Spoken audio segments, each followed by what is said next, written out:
Here's a good one. Nothing I could find on YouTube, so I'm making a YouTube video for it. Anywho, this is a Toyota Tacoma. SR5, I believe, whatever. It's got a 3.4 in it, which is pretty much the same, I think, from 97 to 2005, or I don't know when they stopped making them. But anywho, I came by with the infamous number 3 cylinder over here with a crack in the ports. From cooking it once. That's all it takes on these, is to burn them up once. And number 5 also. So nevertheless, what I found the problem to be, after changing coils, O2 sensors, it was surging really bad.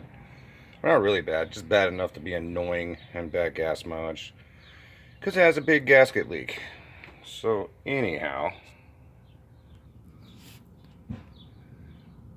what I found is, if you look down that port very carefully, if I can get the light right, maybe.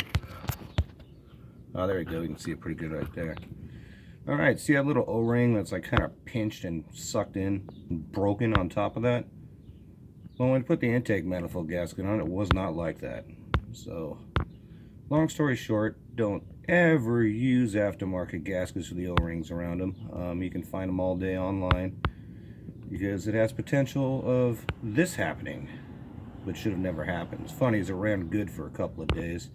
As you can see, it's got no miles in the heads. That valve is, you know, super clean. But there it is. I mean, I spent almost weeks trying to figure this out, and the dealer couldn't figure it out either. So, anywho,